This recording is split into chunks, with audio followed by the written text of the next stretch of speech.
لوگ نماز نہیں پڑھتے, سبحان اللہ.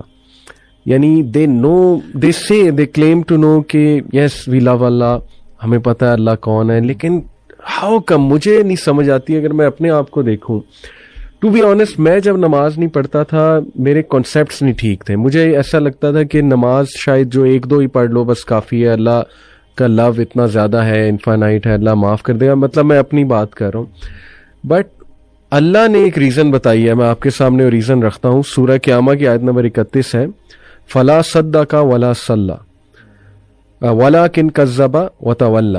اللہ کہتے ہیں کہ مگر اس نے نہ سچ مانا اور نہ نماز پڑھی. میں سمجھتا ہوں کہ کہیں نہ کہیں جو نماز نہیں پڑھ رہا ہے نا, مجھے ایسا لگتا ہے کہیں نہ وہ اس کو شک ہے ایگزیکٹلی کہ پتہ نہیں اسلام ٹھیک ہے کہ نہیں ہے, یا اس کا فائدہ کیا ہے نماز کا. یہ بھی تو ایک شک ہو سکتا ہے نا, کیوں پڑھوں, اتنا ٹائم میں کیوں نکالوں, حالانکہ کیا ٹائم ہے, 15 منٹ پر نماز, 75 منٹ آؤٹ آف 40 منٹ, کیوں نہیں پڑھتے نماز. مجھے نہیں سمجھ آتی, مجھے بڑا دکھ ہوتا ہے. آپ بتائیں, آپ کیسے دیکھتے ہیں اس کو؟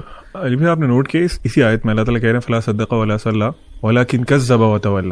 اللہ تعالیٰ اتنا ہی فرما دیتے نا کہ وہ سچا نہیں ہے, سچ نہیں بولتا اور نماز نہیں پڑھتا, تو میننگ وڈ بی سفیشینٹ. اللہ نے آگے کیا فرمایا, ولکن کذب وتولی, کہ وہ جھٹلاتا بھی ہے اور منہ پھیر کے چلا جاتا ہے. واٹ ڈز اٹ مین کہ آپ کو مسجد سے نماز کی اذان آ رہی ہے نا, اذان کی آواز آ رہی ہے اور آپ منہ پھیر کے چل دیے ہیں. آپ نے جو بات کی نا کہ ہاں ایسا کیوں کرتے ہیں, اس میں نمبر 1 ریزن ہی ہے کہ اللہ تعالیٰ کا پتہ ہی نہیں ہے. میں فار ایگزامپل ایک کمپنی میں جاب کرتا ہوں, مجھے اپنے CEO کا پتہ ہے, اس کی اتھارٹیز پتہ ہے, وہ کیا کر سکتا ہے, وہ کیا کچھ نہیں کر سکتا.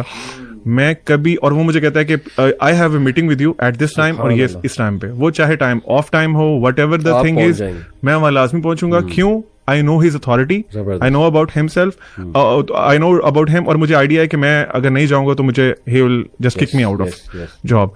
اللہ سبحانہ و تعالیٰ کے بارے میں پتہ ہی نہیں ہے. کیوں پتہ نہیں ہے؟ آپ نے جو ابھی بات کی تھی نا کہ ہم قرآن نہیں پڑھتے, پروفٹ صلی اللہ علیہ وسلم کی ایک بہت خوبصورت حدیث ہے, اس کے ایک پارٹ ہے, اس کا مفہوم یہ ہے کہ اللہ تعالیٰ جو قرآن ہے نا وہ اللہ تعالیٰ کی ایک رسی ہے, جو رسی ایک طرف سے اللہ کے ہاتھ میں ہے جیسے اس کی شان کو لائق ہے, اور دوسری طرف سے وہ ہمارے پاس موجود ہے. اللہ کے نبی صلی اللہ علیہ وسلم نے انسٹرکشن دی کہ ہولڈ آن ٹو اٹ, اگر تم اس کو مضبوطی سے پکڑ کے رکھو گے نا تو تم کبھی گمراہ نہیں ہوگے. ابھی آپ دیکھ لیں کہ ہم لوگوں نے وہ رسی چھوڑی ہوئی ہے. اللہ تعالیٰ از دیئر, اللہ ہم کون موو کیا, ہم موو کیا نا اللہ سے دور. تو لیک آف نالج اباؤٹ اللہ سبحانہ و تعالیٰ, اپنے آپ کو قرآن سے ڈسٹینس کر لینا, کیونکہ قرآن انٹروڈیوسز یو ٹو اللہ سبحانہ و تعالیٰ. اگر آپ وہ نہیں کر رہے تو ڈیفینیٹلی آپ کو ڈاؤٹ ہے, آپ کو پتہ ہی نہیں ہے کہ آپ نے کس کی بات نہیں مان رہے, کس کی پکار پہ نماز نہیں پڑھ رہے. اینڈ نماز fixes a lot of your problems اگر اس کو صحیح طرح سے پڑھا جائے. Zeeshan, what do you think? Why don't people pray? علی بھائی دیکھیں, اس کو نا دیکھنے کے 2 پرسپیکٹیوز ہیں. ایک بہت خوبصورتی سے آپ دونوں نے بتایا, یہ ہے اس کو آپ سمجھ سکتے ہیں ڈانٹ ڈپٹ کا طریقہ, یا پھر ایک خوف والا پہلو غالب رکھ کے. دوسرا پہلو آپ اس کو میں کوشش کروں گا سمجھانے سے اللہ تعالیٰ کے ایک نام سے, الوہاب سے. میں آپ کو مثال دیتا ہوں. آپ مجھے ایک چیز کہتے ہیں کرنے کو, اللہ نے بھی ہمیں کہا نماز پڑھنے کو, ٹھیک ہے, آپ نے فرض کریں مجھے کوئی چیز کہا کہ بھئی یہ کرو, اچھا 2 وجوہات ہو سکتی ہیں کہ میں وہ ایک کام کروں. آپ نے جو مجھے کہا, ایک تو یہ ہے کہ مجھے آپ سے ڈر ہے اور آپ کا خوف ہے, اور اس کے کانسیکوینسز ہیں جو کہ مجھے فیس کرنے پڑیں گے, جس کا مجھے پتا ہو, وچ از ون آف دا ویز کہ ہم وہ کام کر سکتے ہیں.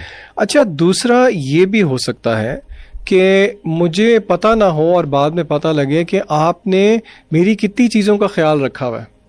مثلاً میری فار ایگزامپل جاب نیچر اس طرح کی ہے کہ مجھے باہر جانا پڑتا ہے شہر سے, مجھے پتہ ہی نہیں ہے, اور آپ جو ہے نا, میں یہ سمجھتا ہوں کہ میرے گھر پہ ساز و سامان کوئی اور لے کے آتا ہے, لیکن مجھے بعد میں پتہ لگتا ہے کہ یہ جتنی چیزیں دے رہے ہیں یہ آپ دے رہے ہیں. میرے دل میں کیا جذبات پیدا ہوں گے مجھے بتائیں؟ شکر گزاری کے جذبات پیدا ہوں گے, بالکل ہوں گے.